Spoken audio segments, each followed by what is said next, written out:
Guys, this is Kamlesh Sharma and I welcome you all in Aurora IAS. And today we are going to continue our discussion on BOP. And कल हमने क्या पढ़ लिया था? कल हमने पढ़ लिया था कि भाई हमारा डेप्रिसिएशन एप्रिसिएशन क्या होता है, या फिर आप कह सकते हैं डिवैल्यूएशन और रिवैल्यूएशन क्या होता है। इसके बाद हमने उसके इम्पैक्ट देखना चालू किया था। सबसे पहले हमने इम्पैक्ट देखा था किसके ऊपर? सबसे पहले हमने इम्पैक्ट देखा था, इसको क्या हो गया, चलो कोई नहीं, थोड़ा तो टाइम है।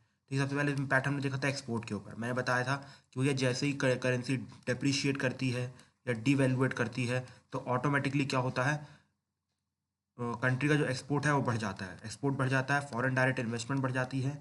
लेकिन दो प्रॉब्लम हो जाती है, दो प्रॉब्लम भी हो जाती है। पहली की ये कि भाई आपकी क्या होगी, आपके यहाँ इन्फ्लेशन बढ़ जाएगी, और दूसरी चीज़ आपकी जो इम्पोर्ट है वो कम हो जाएगी। इम्पोर्ट जो है वो कम हो जाएगी। एक बार इसको फिर से डिस्कस करते हैं अच्छे से, ठीक है। मतलब एक बार जिससे कि आपको क्लियरिटी मिल जाएगा, किसी को पिछले लेक्चर में ना मिली हो तो।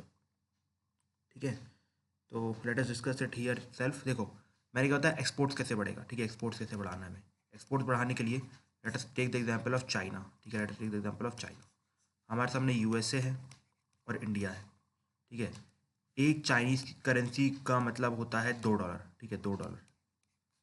और यहाँ पर भी शुरू शुरू में एक चाइनीज़ करेंसी का मतलब होता है एक, मतलब ₹2। ठीक है, मतलब आप कह सकते हो कि चाइना के पास दो ऑप्शन है, या तो वो यूएसए चले जाए और चाहे वो इंडिया आ जाए। लेकिन US is a well developed economy. ठीक है, तो they will prefer to go to US, because दोनों में उनको दो ही ₹2 मिलेंगे। ठीक है, लेकिन अब मान लो गवर्नमेंट ऑफ इंडिया ने क्या किया, हमारे यहाँ कुछ इनिशिएटिव लिया, लाइक 7th पे या 8th पे लगा दिया, जिसकी वजह से हमारे यहाँ पर जो करेंसी थी वो डिप्रिशिएट कर गई। मैंने बताया डिप्रिशिएट करना मतलब नंबर्स का बढ़ जाना लेकिन वैल्यू घट जाना। तो अब क्या कंडीशन हो जाएगी कि यूएस में तो सेम कंडीशन रहेगी, लेकिन इंडिया में चेंज हो जाएगी। इंडिया में मान लो इंडिया में ये ₹4 के नोट आ गए। ये ₹4 के नोट आ गए, देखो ₹4 के नोट आ गए। ठीक है, बिकॉज अब यहाँ पर हमारी जो करेंसी है वो डेप्रिशिएट कर गई है, लेकिन जो नंबर्स हैं वो बढ़ गए हैं। याद रखना, डेप्रिशिएट कर गई लेकिन जो नंबर्स हैं वो बढ़ गए हैं, जो नंबर्स हैं वो बढ़ गए। अब चाइना के पास फिर से ऑप्शन आता है कि भैया मैं यूएस जाऊँ कि इंडिया जाऊँ। अगर आप यूएस जाओगे तो वहाँ पर आप एक रेमनेंट में दो पेन खरीद पाओगे। ठीक है, दो पेन खरीद पाओगे, बिकॉज एक पेन इज इक्वल्स टू $1। और सेम इंडिया में, सेम इंडिया में पहले था लेकिन अब उल्टा हो गया है। इंडिया में वैसा है कि भाई अब आप इंडिया में आओगे, आपको मतलब आप एक रेमनेंट या एक चाइनीज करेंसी दोगे तो आपको 4 पेन मिलेंगे, आपको चार पेन मिलेंगे और सेम क्वालिटी के मिलेंगे। ठीक है, सेम क्वालिटी के मिलेंगे। तो where you will prefer to come? Simple सी बात है, इंडिया। तो इन शॉर्ट करेंसी जैसे डिप्रिशिएट हुई तो हमारा एक्सपोर्ट बढ़ गया। मतलब चाइना हमारे से लेके जा रहा है, मतलब हम चाइना को एक्सपोर्ट ही कर रहे हैं ना भाई। पहले वो यूएस से दो दो पेन एक्सपोर्ट कर रहा था, हमारे से 4 पेन एक्सपोर्ट कर रहा है। तो ये सबसे बड़ा फायदा होता है करेंसी डिप्रिशिएट करने का या डिवैल्यूएट करने का। डिप्रिसिएशन और डिवैल्यूएशन में डिफरेंस बताया था। डिप्रिसिएशन जो होता है वो बाय मार्केट होता है, जो डिवैल्यूएशन होता है दैट इज बाय, जो डिवैल्यूएशन है दैट इज बाय गवर्नमेंट। ठीक है, चलो वेल एंड गुड। इसके बाद मैंने दूसरा इम्पैक्ट बताया था कि भाई फॉरेन डायरेक्ट इन्वेस्टमेंट बढ़ेगी। सिंपल सी बात है, ये आपको दिखाई दे रहा होगा कि अगर चाइना अपने ₹1 लेके जाता है वहाँ पर, मान लो हम चाइना करेंसी के लिए भी ₹1 बोल रहे हैं, तो चाइना ₹1 वहाँ पर लेके जाता है, उसको $2 मिलेंगे। ठीक है, और वहाँ पर $2 से वो लैंड बस खरीद पाएगा लेकिन सामान नहीं खरीद पाएगा, ऐसा मान लो। लेकिन अब वो इंडिया में अपना ₹1 देगा तो यहाँ पर उसको ₹4 मिलेंगे। तो इन शॉर्ट वहाँ पर वो लैंड भी खरीद पाएगा और प्लस जो भी इक्विपमेंट है वो भी खरीद पाएगा। तो इन शॉर्ट हमारे यहाँ वो ज़्यादा इन्वेस्टमेंट करने का प्रेफर करेगा, बिकॉज उसको कम पैसे में ज़्यादा चीज़ें मिल रही है। तो इन शॉर्ट हमारे यहाँ फॉरेन डायरेक्ट इन्वेस्टमेंट भी बढ़ गई। तो हमने देखा हमारे यहाँ पर एक्सपोर्ट बढ़ गया, हमारे यहाँ पर फॉरेन डायरेक्ट इन्वेस्टमेंट बढ़ गई। तीसरी चीज़ मैंने बताई थी भैया इन्फ्लेशन बढ़ जाएगा। इन्फ्लेशन क्यों बढ़ जाएगा? बिकॉज ये तो मैंने इन्फ्लेशन में क्लियर कर दिया। भैया जैसे ही नंबर ऑफ रुपीज़ बढ़ेंगे, ठीक है, नंबर ऑफ रुपीज़ बढ़ेंगे, इसकी वैल्यू घटेगी, इसकी वैल्यू घटेगी और ऑटोमेटिकली इन्फ्लेशन बढ़ना चालू हो जाएगा। ठीक है, इन्फ्लेशन बढ़ना चालू हो जाएगा। लेकिन अगर वो क्रीपिंग इन्फ्लेशन होता है, फॉर एग्जाम्पल 4 to 6% का इन्फ्लेशन, तो गवर्नमेंट इसको प्रमोट करेगी कि हाँ भैया इट इज़ गुड, बिकॉज ये कंट्री को फायदा उठाने वाला है, मतलब कंट्री का फायदा देने वाला है। ठीक है, अगर आपको ये समझ भी नहीं आया कि भैया नंबर ऑफ रुपीज़ से इन्फ्लेशन कैसे बढ़ा, तो please watch my lecture number 1 of investment. ठीक है, चैप्टर नंबर 1 लेक्चर नंबर 1 वो इन्फ्लेशन, वहाँ पर आपको चीज़ें समझ में आ जाएंगी। ठीक है, इसके बाद फोर्थ इम्पैक्ट मैंने बताया कि भैया इंपोर्ट करना मुश्किल हो जाएगा। अब बताओ इंपोर्ट करना मुश्किल क्यों हो जाएगा? देखो सिंपल सी बात है कि अगर फॉर एग्जांपल मान लो अपने यहाँ पर चाइना की रेमनबी डिक्लेयर नहीं होती है, मतलब कुछ मतलब है ही नहीं। ठीक है ही नहीं, अपन को खरीदना पड़ता है। ठीक है, मान लो कोई मार्केट लगा है, यहाँ पर देखो चाइना है, चाइना से आपको चाइना का मोबाइल खरीदना है। ठीक है, चाइना का मोबाइल खरीदना है, और यहाँ पर एक मान लो एक्सचेंज बैंक है, एक्सचेंज बैंक है, और ये रहा इंडिया, इंडिया। ठीक है, इंडिया। और इंडिया में मान लो पहले शुरू शुरू में क्या था, एक चाइनीज़ रेमबी इक्वल्स टू ₹1। ठीक है, ऐसा कंडीशन था, ऐसा मान लो अपन ने रखा। ठीक है, अब मैं शुरू शुरू में अगर मुझे मोबाइल चाहिए होगा चाइना का, तो मैं कहाँ जाऊँगा? सबसे पहले एक्सचेंज बैंक में जाऊँगा, उसको अपने ₹1 दूंगा, वो मेरे को एक रेमबी वापस करेगा, और मैं एक रेमबी ले जाके सीधे कहाँ दे दूँगा? चाइना को दे दूँगा, चाइना मुझे एक मोबाइल दे देगा। लेकिन अब चेंज आएगा। ठीक है, अब कैसे चेंज आएगा आप समझने की कोशिश करना। चेंज कुछ इस तरीके से आएगा कि अब यहाँ पर एक RMB, ठीक है, एक RMB की कीमत, मतलब हमारा जो रुपी है वो डिप्रिशिएट कर गया और उसकी वैल्यू हो गई 4 रुपये। ठीक है, 4 रुपये। अब मैं एक्सचेंज बैंक के पास जाऊंगा और बोलूंगा कि भैया मुझे एक RMB दीजिए और मैं उसे 1 रुपये दूंगा, तो बोलेगा नहीं भाई, अब ये 1 RMB की नहीं आती है, अभी आती है 4 रुपये की, तो आप 4 रुपये देने पड़ेंगे आपको। बोलो दोगे? तो बोलूँगा नहीं यार, इतना पैसा तो मेरे पास है ही नहीं। तो अल्टीमेटली अब मैं चाइना से माल को नहीं खरीद पाऊंगा, इन शॉर्ट मैं इंपोर्ट नहीं कर पाऊंगा। समझ में आया? अगर हमारी करेंसी डिवैल्यूएट कर जाती है, डिप्रिशिएट कर जाती है, तो हम ये काम नहीं कर पाएंगे। ठीक है, ये काम हम नहीं कर पाएंगे। आई think it is all clear now कि भाई कैसे इंपोर्ट एक्सपोर्ट और ये सब चीज़ें चेंज हो रही है। ठीक है, अब इसी के साथ आप इसको अप्रिसिएशन से उल्टा कर सकते हो। ठीक है, अप्रिसिएशन में सेम सब कुछ उल्टा हो जाएगा। ठीक है, अप्रिसिएशन में हर चीज़ उल्टी हो जाएगी। कैसे अप्रिसिएशन में हर चीज़ उल्टी हो जाएगी? देखो, ध्यान समझने की कोशिश करना कि भाई हमारी हमें अपनी क्या रुपये की वैल्यू बढ़ानी है ना। देखो, रुपये की वैल्यू बढ़ाना मतलब ये करना है कि हमारे पास एक चाइनीज़ रेनमिनबी है। इट इज़ इक्वल्स टू, मान लो शुरू शुरू में 4, हाँ 4 रुपीज़ है। ठीक है, 4 रुपीज़ है, या फिर actually 4 rupees is equals to 4 RMB, ऐसा मान लो। ये भी गलत हो जाएगा ना। हाँ, एक यही रखना पड़ेगा। ठीक है, एक RMB इक्वल्स टू 4 रुपीज़। अब देखो, मैं बोल रहा हूँ अप्रिशिएट कर रही है। अप्रिशिएट करने का मतलब ये है कि भाई हमारी जो रुपये की वैल्यू है बढ़ रही है, रुपये की वैल्यू बढ़ रही है। इन शॉर्ट हमें यहाँ पर इसके नंबर घटाने, तो नंबर कैसे घटाएंगे? हम यहाँ पर 5 RMB इक्वल्स टू कर देंगे 4 रुपीज़। ठीक है, मतलब इन शॉर्ट आप देख रहे हो क्या पर क्या देखने को मिल रहा है कि RMB के नंबर ज़्यादा है, मतलब इसकी वैल्यू घट गई है। इन शॉर्ट हमारा जो रुपये है वो अप्रिशिएट कर गया है। जब रुपये अप्रिशिएट कर गया तो जितने भी इम्पैक्ट होंगे वो उल्टे हो जाएंगे। देखिए फॉर एग्जाम्पल जो एक्सपोर्ट्स है, ठीक है, जो एक्सपोर्ट्स है क्या होगा? वो घटना चालू हो जाएंगे। क्यों? बिकॉज पहले अगर चाइनीज़ अथॉरिटी हमारे यहाँ आ रही थी, पहले अगर हमारे कोई चाइना का बंदा आ रहा था, तो हम, आप सोचो, वो अपना एक RMB दे रहा था, हम उसे 4 रुपये दे रहे थे। ठीक है, 4 रुपये दे रहे थे। अब मैं आपको बोल रहा हूँ कि भाई हमारे यहाँ पर रुपये की वैल्यू अप्रिशिएट करके, मतलब एक RMB इक्वल्स टू जाएगा 3 रुपीज़। अब बोलो, ये पहले 4 रुपये ले रहा था हमारे यहाँ पर फैक्ट्री स्टैब्लिश करने का, मतलब अब हमारे यहाँ 3 रुपये बस मिल रहे हैं। सिंपल सी बात है, यूएस भाग जाएगा, बोलेगा नहीं करना यार यहाँ पर, तुम्हारे यहाँ तो मतलब अलग नोटंकी, कभी 4 रुपये कभी 3 रुपये। अब 3 रुपये ले रहे हो इसलिए नहीं देंगे, लेकिन अगर 5 रुपये तो ले लेते, लेकिन अब 3 रुपये दे रहे हो इसलिए नहीं लेंगे, तो लोग भाग जाएंगे। उसी प्रकार से हमारे FDI भी कमज़ोर हो जाएगी, बिकॉज पैसे लोगों को कम मिलेंगे, एक्सपोर्ट्स कम होगा, और बट इम्पोर्ट बढ़ जाएगा, इम्पोर्ट बढ़ जाएगा, और इम्पोर्ट बढ़ जाएगा, और हमारे यहाँ इन्फ्लेशन भी कम हो जाएगा। अब देखो इम्पोर्ट कैसे बढ़ेगा। देखो शुरू शुरू में मैंने, आप वही वाला example low. I don't think so कि भाई मुझे दोबारा एक्सपोर्ट वाला एग्जांपल देने की ज़रूरत है। ठीक है, बिकॉज आप समझ रहे हैं कि एक्सपोर्ट कैसे हमारे यहाँ घटेगा। ठीक है, जैसे फॉर एग्जांपल अगर चाइनीज़ हमारे यहाँ पहले आते थे और अपना एक RMB देते थे, तो उनको क्या मिलता था? 4 रुपये मिल रहा था। ठीक है, लेकिन अगर हमारी जो करेंसी की वैल्यू अप्रिशिएट कर गई, मतलब एक RMB इक्वल्स टू हो गया 3 रुपये। ठीक है, 3 रुपये हो गया। तो पहले इनको देखो, मतलब 4 रुपीज़ मिल रहे थे, अब 3 रुपीज़ मिल रहे हैं। तो सिंपल सी बात है, अभी इस कंडीशन को प्रेफर नहीं करेंगे, बिकॉज उनको कम पैसे मिल रहे हैं। कम पैसे मिल रहे हैं इन शॉर्ट कि वो लोग अपनी फैक्ट्री नहीं लगा पाएंगे या लैंड नहीं खरीद पाएंगे, ऐसी कोई कंडीशन हो जाएगी, तो इसलिए they will prefer to go to US।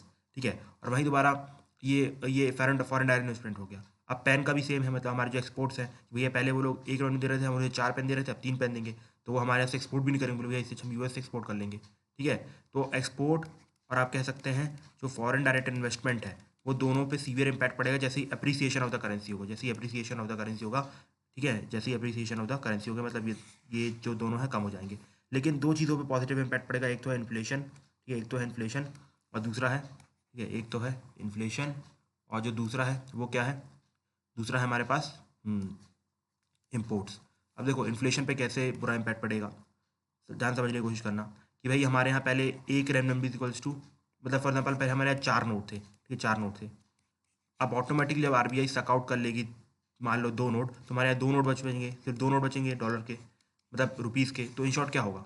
मतलब जैसे ही मैंने बताया था कि मार्केट में जैसे ही पैसा कम होगा, तो ऑटोमेटिकली इन्फ्लेशन भी कम हो जाएगा। अगर आपको ये सब चीज़ें समझ में नहीं आ रही इन्फ्लेशन वाली, तो आपने मेरे इन्फ्लेशन के लेक्चर देखे ही नहीं है, या फिर आपने ढंग से समझा नहीं है, तो बिना उसके आपको चीज़ें समझ में नहीं आएगी। इसलिए इन्फ्लेशन में मैं दोबारा डिस्कस नहीं करूँगा, जस्ट बिकॉज कि ऑलरेडी हम काफ़ी 50 से 55 लेक्चर तक आ चुके हैं, 60 लेक्चर तक आ चुके हैं, और काफ़ी सिलेबस बचा है, काफ़ी, मतलब आई एम टेलिंग कि अप्रॉक्सीमेटली 3 लेक्चर के आस, कि अभी हमें 3 लेक्चर लगभग अभी और कंप्लीट करने हैं, मतलब 30 लेक्चर सॉरी।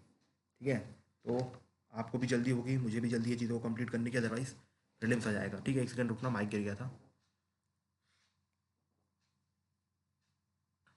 एक सेकंड बस। तो बस आई वॉज टेलिंग कि भैया अब दोबारा मैं ऐसी चीज़ों को एक्सप्लेन करने लगूंगा, बड़ी मेहनत लग जाएगी, ऊपर से 30 के वो 40 लेक्चर हो जाएंगे, 100 लेक्चर तक पहुँचने लग जाएंगे। इसलिए आई वांट कि भैया 80 से 90 लेक्चर में सीरीज़ खत्म हो जाए, ठीक है। अब देखो, अब इसके बाद जब हमने ये देख लिया कि इन्फ्लेशन पे क्या इम्पैक्ट पड़ता है, इन्फ्लेशन गिरता है, ठीक है। इसके बाद हम आ जाते हैं इम्पोर्ट्स के ऊपर कैसे फ़र्क पड़ता है। देखो सिंपल सी बात है कि हम अपना वो चाइनीज़ बैंक वाला एग्जांपल लेते हैं, बड़ा सुंदर सा एग्जांपल कि भैया यहाँ पर एक रेनमिनबी इक्वल्स टू हमें एक चाइनीज़ का फ़ोन मिल रहा है, एक चाइनीज़ फ़ोन, एक्सचेंज बैंक है हमारे पास, ठीक है। अब यहाँ पर आप देखोगे कि उस टाइम पे एक रुपीज़ इक्वल्स टू एक रेनमिनबी इक्वल्स टू एक रुपये हुआ करता था, ठीक है, 1 रुपये हुआ करता था या 2 रुपये हुआ करता था, ठीक है, 2 रुपये। मतलब अगर मेरे को एक चाइनीज़ का मोबाइल चाहिए तो अपने जेब से मुझे 2 रुपये निकालने पड़ेंगे। लेकिन हमारी करेंसी अप्रिशिएट कर गई, मतलब एक रेनमिनबी इक्वल्स टू हो गया 1 रुपये। तो इन शॉर्ट अब मुझे कम खर्चा करना पड़ेगा, कम खर्चा करना पड़ेगा, मतलब कम खर्चे में मैं फ़ोन ज़्यादा खरीद पाऊंगा। ध्यान से देखो, देखो यहाँ पर पहली कंडीशन देखो, एक रेनमिनबी इक्वल्स टू एक 2 रुपये देने पड़े, तो मैं सबसे पहले एक्सचेंज बैंक के पास जाऊँगा, वहाँ पर से 2 रुपये दूंगा और मुझे एक फ़ोन दे देगा। लेकिन अब कंडीशन बदल गई, अब कंडीशन बदल गई है, अब मुझे वहाँ पर सिर्फ 1 रुपये देने हैं और मुझे 1 रुपये में एक चाइनीज़ फ़ोन मिल जाएगा, ठीक है। तो this is how the import will increase. Import मतलब कैसे बाहर की चीज़ों को आसानी से खरीद सकते हो। तो पहले आप 2 रुपये में खरीदे, तब 1 रुपये में खरीद रहे हो, कॉमन गया ना। और एक्सपोर्ट घट गया, फॉरेन डायरेक्ट इन्वेस्टमेंट में घट गई और इन्फ्लेशन भी ठीक ठाक हो गया, ठीक है। तो this is all about the depreciation appreciation and its impact. I hope आपको चीज़ें समझ में आई हो, नहीं आई तो you can always ask me in the comment section, I will try to explain as soon as possible और एज मच एज पॉसिबल, ठीक है। तो चलिए अब आगे बढ़ते हैं और जानते हैं कि भैया किस तरीके से डेप्रिसिएशन जो आता है, किस तरीके से जो डेप्रिसिएशन आता है उसको हैंडल किया जा सकता है, ठीक है। किस तरीके से हमारे यहाँ डेप्रिसिएशन हैंडल हो सकता है, मतलब हमें कौन कौन से स्टेप्स लेने पड़ेंगे जिससे कि हमारी कंट्री में डेप्रिसिएशन हैंडल हो। आपने देखा होगा कि भैया हम डेवलपिंग कंट्री है, ठीक है, और ऊपर से इम्पोर्ट डिपेंडिंग कंट्री है, जिसकी वजह से हमारी जो करेंसी है बहुत डेप्रिशिएट कर जाती है। फॉर एग्जांपल आज से कुछ 5 से 6 साल पहले की बात है, हमारी करेंसी की जो वैल्यू थी वो approximately $1 is equals to 40 rupees हुआ करती थी, $1 इज इक्वल टू 40 रुपीज़ हुआ करती थी। और आज यही रेट बढ़ के 70 रुपये के आसपास हो गई, 70 से 80 के आसपास पहुँच गया, वेरी करता रहता है। और बीच में तो कभी जैसे अगर यूएस में हल्के फुल्के चेंजेस आए, हमारे हल्के फुल्के चेंजेस आए, तो जो रुपया बहुत वॉलेटाइल हो जाता है, कभी एकदम से 90 रुपये पहुँच जाता है और फिर थोड़ा बहुत स्टेबल आके 80 रुपये के आसपास रुक जाता है, ठीक है, 80 से 70 रुपये के बाद रुक जाता है, ठीक है। तो अपन देखते हैं आप कि भैया किस तरीके से आप डेप्रिसिएशन को गवर्नमेंट ऑफ इंडिया कंट्रोल करती है और किस तरीके से गवर्नमेंट ऑफ इंडिया को करना चाहिए, ठीक है। सबसे पहली बात तो गवर्नमेंट क्या करती है, अब बताओ हमारा सबसे बड़ा मैक्सिमम इंपोर्ट क्या है, सबसे मैक्सिमम इंपोर्ट क्या है, वो है ऑयल, ठीक है, ऑयल तेल। तो क्या करती है गवर्नमेंट, गवर्नमेंट ऑटोमेटिकली हमारे यहाँ पर जो ऑयल की मतलब जो ऑयल इंपोर्ट नीड्स है, ठीक है, उसको तो कम बिल्कुल भी नहीं कर सकती है, ठीक है। बिकॉज ऑयल तो जहाँ लगना है वो लगेगा, बिकॉज ट्रांसपोर्टेशन में लोग खर्च करेंगे, ठीक है, इसके बाद जो फैक्ट्रीज में लग रहा है और जो भी और जगह लग रहा है वो लग रहा है, ठीक है। तो इन शॉर्ट क्या करती है गवर्नमेंट, यहाँ पर ऑयल के जैसे बाहर प्राइस बढ़ते हैं तो इंडिया में भी प्राइस बढ़ जाते हैं। अब सिंपल सी वजह से प्राइस बढ़ेगा तो लोग थोड़ी बहुत आप उससे कंजूसी करना चालू करेंगे, तो यहाँ पर थोड़ा बहुत गवर्नमेंट ऑयल का इंपोर्ट कम कर देती है, ठीक है। क्यों? जस्ट बिकॉज प्राइस बढ़ जाते हैं, ठीक है। और इन शॉर्ट देखो आपको भी पता है कि जैसे फॉर एग्जाम्पल कि अगर अभी मार्केट में मान लो 25 बैरल अगर 1 लीटर पेट्रोल मिल रहा है, ठीक है, मान लो 25 बैरल 1 लीटर पेट्रोल मिल रहा है, तो गवर्नमेंट ऑफ इंडिया बहुत हैवी टैक्स लगाती है और उसको 70 रुपये के आसपास ले आती है, ठीक है, 70 रुपये के आसपास ले आती है। और जैसे ही मार्केट में प्राइस बढ़ता है, जैसे ही मार्केट में प्राइस बढ़ता है तो सेम गवर्नमेंट यहाँ पर भी सेम चीज़ करती है, ठीक है। मतलब हल्के से अपने टैक्स घटा देती है लेकिन प्राइस बढ़ा का बढ़ा ही रहता है। तो इन शॉर्ट हमें कोई फ़ायदा नहीं होता, इन शॉर्ट हमें कोई फ़ायदा नहीं होता है। और जैसे ही प्राइस बढ़ता है, ठीक है, जैसे ही बाहर प्राइस बढ़ता है तो गवर्नमेंट ऑफ इंडिया बोलती है कि नहीं भैया बाहर प्राइस बढ़ गया इसलिए आपको भी एक्स्ट्रा पैसा देना पड़ेगा। अब जब एक्स्ट्रा पैसा आपको देना पड़ेगा तो क्या होगा, सिंपल सी बात है, आप पेट्रोल का कम खर्चा करोगे, आप बोलोगे नहीं पहले हम अलग अलग गाड़ी में जाते थे अब एक ही गाड़ी में चले जाएंगे तो पेट्रोल बच जाएगा, ये होता था, ठीक है। तो इन शॉर्ट कि भैया जैसे ही प्राइस बढ़ता है बाहर तो गवर्नमेंट ऑफ इंडिया यहाँ भी प्राइस बढ़ा देती है जिससे कि लोग कम कंजम्पशन करें पेट्रोल का और ऑटोमेटिकली गवर्नमेंट ऑफ इंडिया को कम पेट्रोल बाहर से खरीदना पड़े, ठीक है, कम पेट्रोल बाहर से खरीदना पड़े, ठीक है। तो इस तरीके से गवर्नमेंट सबसे पहले ऑयल के ऊपर अपनी नज़रें बढ़ाती हैं। आप सिंपल सी बात है कम इंपोर्ट करोगे तो हमारी जो करेंसी है कम डिप्रिशिएट करेगी, ठीक है। इसके बाद दूसरा जो स्टेप लेती है गवर्नमेंट ऑफ इंडिया वो आता है इनिशियल कमोडिटी एक्ट का, ठीक है।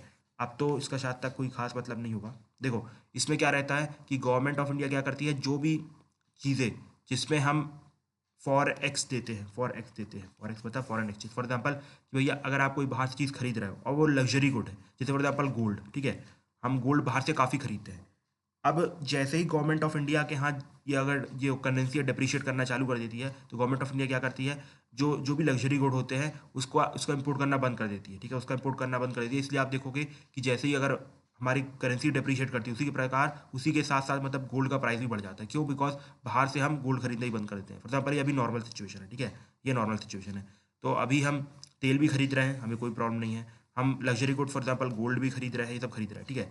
अब मान लो करेंसी डिप्रिशिएट कर गई, तो करेंसी जैसे ही डिप्रिशिएट करेगी तो गवर्नमेंट सबसे पहले तो ये करेगी कि भाई पेट्रोल का प्राइस काफ़ी बढ़ा देगी, जिससे कि लोग पेट्रोल का यूज़ करना कम कर दें। जैसे ही पेट्रोल का यूज़ करना कम होगा तो इन शॉर्ट है गवर्नमेंट को बाहर से पेट्रोल कम खरीदना पड़ेगा।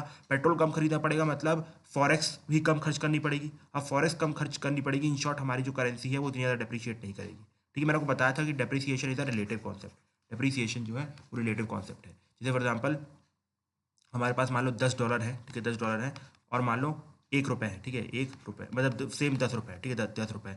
लेकिन आप मानो कि हमारे यहाँ कुछ कंडीशन ऐसी क्यों नहीं कि हमारी जो करेंसी है वो डिप्रिशिएट कर गई, जो करेंसी है डिप्रिशिएट कर गई, इन शॉर्ट हमारे पास ₹12 हो गए, ठीक है। तो अब ये जो बैलेंस है वो ख़राब हो गया।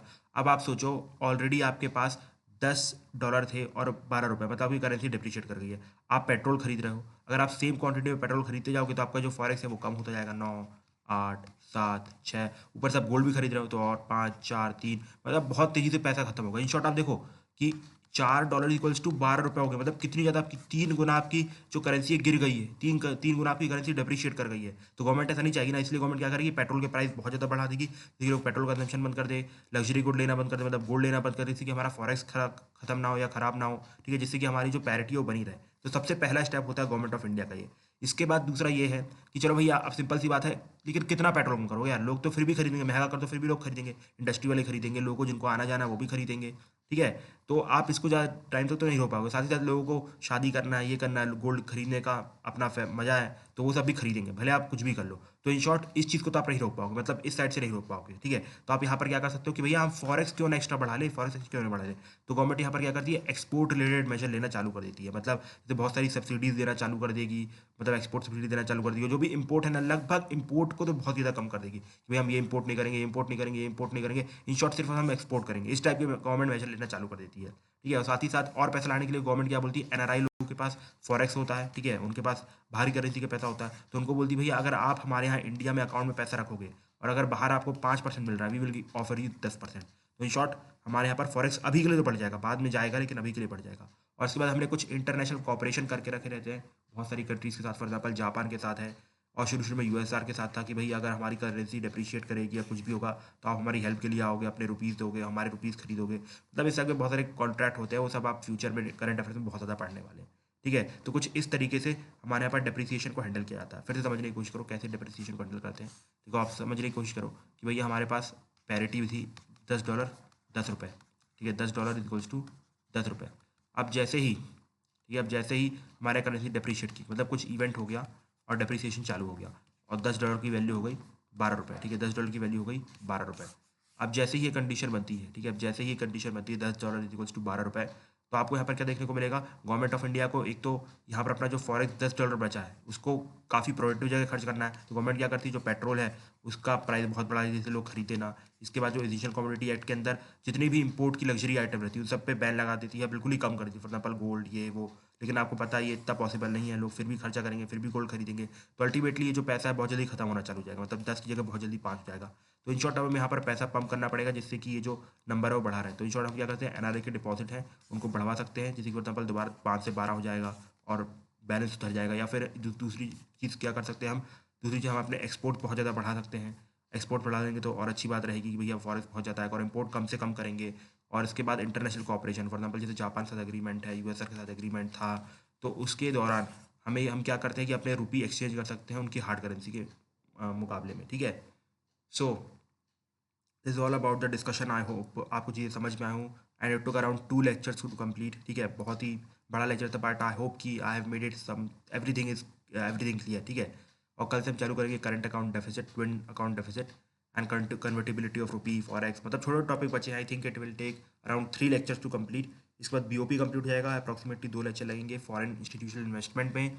तो I think around 10 to 11 lectures we will take on BOP and FII. इसके बाद I will start with international institution like example WTO, World Bank, IMF. Then I will go for they are very important part of national income. Then I will come to agriculture, industry, liberalization of economy, then social sector, इसमें health, education, मतलब we will cover each and everything. ठीक है, ये economy series आपके लिए holistic होने वाली है. इसके बाद मैंने आपको बोला था कि आपको कुछ भी पढ़ने की जरूरत नहीं पड़ेगी, एटलीस्ट फॉर प्रीलिम्स. मेंस के लिए तो पढ़ना पड़ेगा ही. ठीक है, मेंस के लिए I can not guarantee because argument मैंने इतनी नहीं दी है, तो दिस आई विल एक्सेप्ट. लेकिन प्रीलिम्स के लिए आपको कुछ नहीं पढ़ना पड़ेगा, बस मेरे नोट्स को रटते रहना, आपका काम हो जाएगा. ठीक है, और करंट अफेयर्स पढ़ लेना और टेस्ट सीरीज देना, कोई भी जो भी विजन वाजीराम जो भी अच्छी लगे. पटवारी जी राम मत देना, विजन सबसे अच्छी है. ठीक है, so thank you and have a nice day friend.